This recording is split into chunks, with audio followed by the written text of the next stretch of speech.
Hello everyone, my name is Scousmouse and welcome back to my channel. Today is Wednesday and you know what Wednesday means. It is Snapshot Day. Today's Snapshot is 20w11a, aka Snapshot 5, is this? Is the 5th or 6th? We'll call it Snapshot 5-ish. If it's 6, we'll call it 6-ish. But, you know, I really haven't done my prep. So, there we go. So, today we're going to talk about the latest snapshot, which I am currently studying. And we will talk about what's new, what's not new, and what we can... I meant to do that. Right. Sorry about that. Right. Let's get started. And we'll talk about everything that's new and not new today. Yeah! First thing we're going to talk about today is an entirely new plant. Do you call these plants? We'll call them plants. These are twisted vines, and twisted vines grow in the warped forest.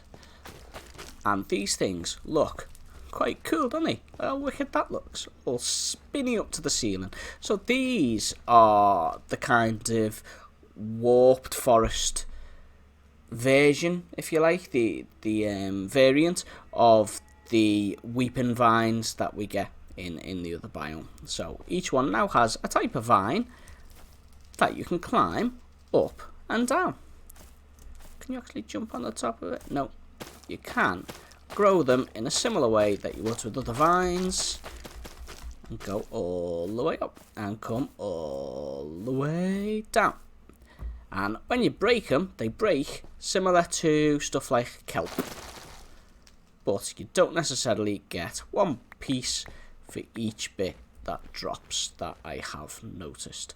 And you can grow these things, bear with me, totally unprepared, as per usual. You can grow these things with bone meal, but they will grow to random heights with bone meal. They don't always grow. See, those two, one's higher than the other, and some of them will go super high. So that is quite cool. They've also added it now so you can grow kelp with bone meal, and that is actually a real... Oh, look how high that one... How awesome is that? How high do these things go? That is actually a really cool feature, that you can grow kelp with these now, because it's going to make kelp farming a little bit easier. We may be able to hook it up to a dispenser, maybe, with lots of bone meal in, and see where we go from there.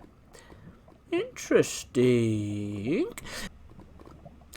The next thing I want to show you guys is this stuff up on the ceiling, the shine in the lava again, is the shiny stuff on the ceiling here, and this is Nether Gold Ore. Now this is a total... Oh, you know what? The new sounds in this Nether are terrifying. I don't like it. Oh. Hello, mate. What are you guys doing? Right. So, I'm just going to come over here to the Soul Sand Valley for now.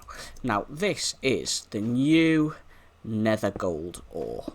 So, this stuff is... It's kind of the same functionally as the gold you will find in the overworld. But... it looks, obviously, very, very different. Let me just get a pick here. You can mine this stuff with an iron pick and above. Now, I'm in creative, so I don't know why I'm trying to show you that. But you can get it with an iron pick and above. Now, I believe, and there has been a tweet today from one of the guys at Mojang, saying he's not too happy with this texture. So this texture may be subject to change. Okay, and this stuff you will find around the Nether, in the different Nether biomes. See, there's some there straight away. We're currently in Soul Sand Valley. What did this one class as when we were seeing it over here? Did this... Where was it? You'll find this stuff just dotted round. See, there's some up there.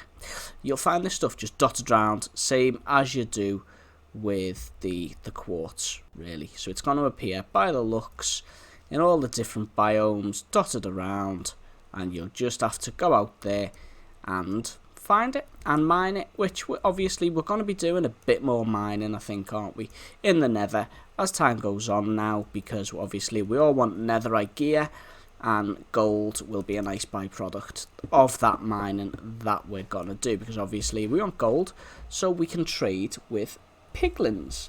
So that is quite a cool feature, and it will hopefully make the mining in the nether, when we get round to do that, a little less boring, because we won't just end up with inventory. Okay, let's not lie to ourselves.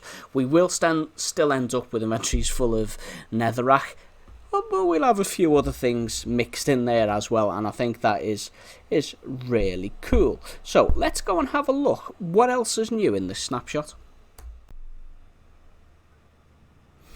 The other quite big addition in this snapshot is a new enchantment for your boots, and this enchantment is called Soul Speed. And what Soul Speed does, it allows you to walk faster over soul sand. So at the moment, soul sand, you walk really slowly and you don't get anywhere very fast. I don't know why I went all Yorkshire there. I started talking like I was from Leeds or something like that. So sorry about that. I'll go back to my note. Hello, Hoggy Woggy. You've seen Glenn? Oh, I miss him too, buddy. I miss him too. Go on your way. Come on.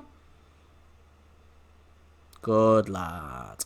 Okay, so yeah, so we walk slow over soul sand. We all know that. That's the way it's always been. But now with the soul sand valleys, we obviously have a lot more soul sand to travel across. Come on, dude. Shoo. Come on. It's alright, he can take it. He's used to it. So, Soul Speed has 3 levels to it. Okay, so we can I knock them off, or is it just it's making a fool of me? Okay, Soul Speed, there's 3 levels.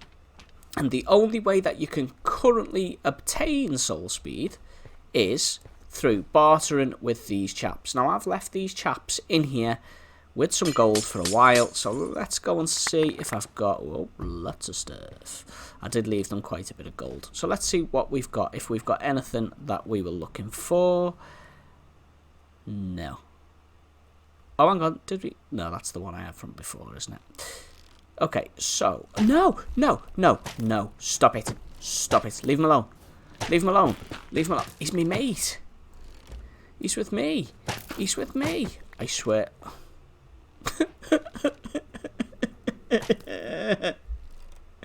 There's Glenn and now Hoggy. Sorry, I digress. Right, so the only way you can get Soul Speed at the moment is through bartering with these chaps who didn't want to play ball and didn't give me one. What these guys are either going to give you is some boots with it already on, and that could be boots of any material. I think the most likely we're going to see, to be honest, is going to be iron boots. But if you're just using them for getting around, that'll be fine, won't it?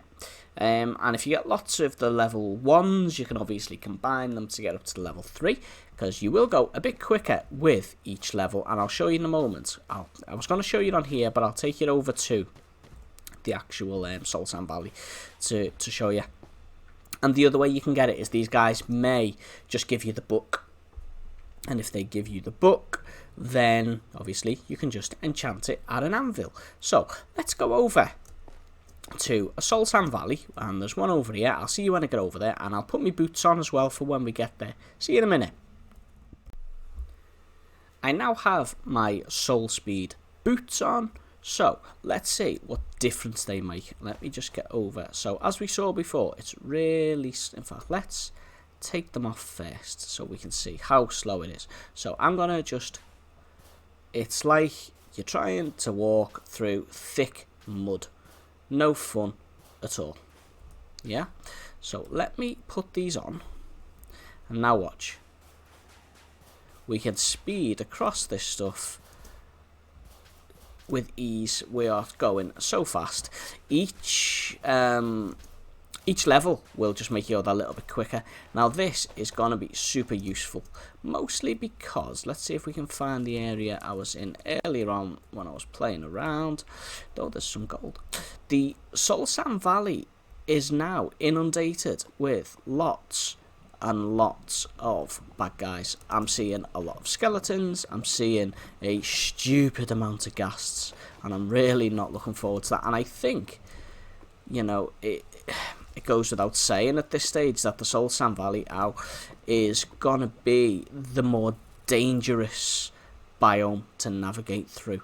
And here is Glenn's Fambo. Hello, Fambo. Oh, look, that's a pretty little fossil, isn't it? It's pretty, that one. I like that. Yeah, the Soul Sand Valley is going to be one of the more dangerous biomes to go through because there are lots and lots of these square chaps and skeletons and stuff. So we just need to be careful of that. And what I think is the absolute coolest thing with this enchantment, let me just switch around here and watch the particle effects that come off my feet. You might need to see behind me actually. Let's do it.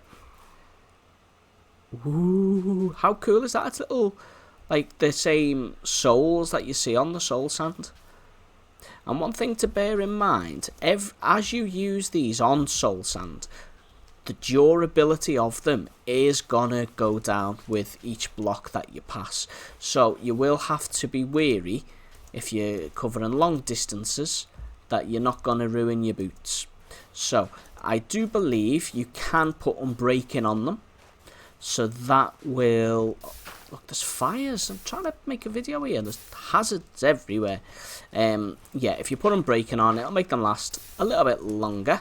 And I'm sure you'll be able to put mending on there as well. So that'll make them last a bit longer. I think for me personally, I will probably just carry some iron ones around with me or something like that. I probably won't be going netherite for these because I'm not crazy, and netherite seems tricky to get at the best of times. See, look at all these skelly wellies. Hello guys. So yeah, let's see what else we've got. We'll stay in the Soul Sand Valley, but let's get away from these skellies. Let's go over here. So another change they've made is to soul sand and to the things you can place on top of it. Previously, you couldn't put things like doors on it, you couldn't put buttons on it, you couldn't put pressure plates on it. I don't know why my voice went all funny there. And you couldn't put rails on it. But I can never type that properly. And you couldn't put rails on it. In this latest snapshot, we can put all these things on it. And that is really cool. And it's also worth noting, I'm going to need a bigger area of soul sand for this one. Another thing I wanted to mention to you guys and show you on this conveniently placed rail track is that soul sand will not slow your minecart down. So that is a really handy feature for getting stuff around in the new Nether. So we will be able to have rail systems and stuff going right through the Nether, which is obviously going to be very, very useful. The last thing we're going to talk about here, as the piglins hunt Glenn's family, shame on you. Shame on you. Shame on you. Haha, sucker. Right, the last thing we want to talk about is crying obsidian. They've changed this stuff now in a couple of ways. Previously, you could break this stuff with any type of pickaxe.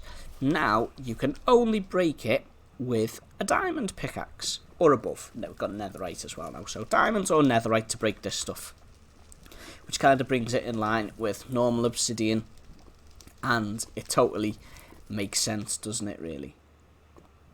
The other change they've made is in the previous snapshot, you could move this stuff with pistons, but as you can see here, it suddenly got very heavy and not movable. So that's a change they've made, but we don't yet know what the uses of this stuff are going to be. We don't know whether they're going to stick with what was the original plan years ago and have it so it set a respawn. I love the transitions from one biome into the other. How smooth they are now. We don't know if it's going to still be used to set a respawn point in the nether, or whether they've got other plans for it entirely. How cool is that? I get so easily distracted. How cool is that waterfall? So we will have to wait and see in future snapshots, or maybe even wait until the full release to see, you know, what's gonna be the functionality of the crying obsidian. So that's all I have for you guys today. Do you mind wafting your tentacles over me face? That is so rude. Sorry about that, guys. As I was saying, that's all I have for you today. I tell you what, you just couldn't plan for that stuff, can you? That's all I have for you today. I hope you found this little insight into this snapshot. Get your own channel. If you want to be in the video, just say you want to be in the video. I hope you found this useful. I'm going to say this quick before he comes back. Hope you found this useful for the 4th time. And if you've not yet subscribed, I would really appreciate if you would do so.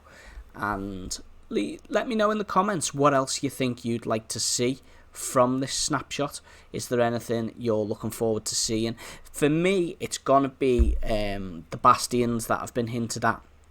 The places where the piglins are going to live, their villages. I'm really looking forward to see what they are going to be like and what kind of loot can be found there and all that jazz. Insert jazz hands here. So I will see you guys in the next episode. Yeah, see you next time. Scouse Mouse out, and today I am going to throw a redstone torch at you. Bye.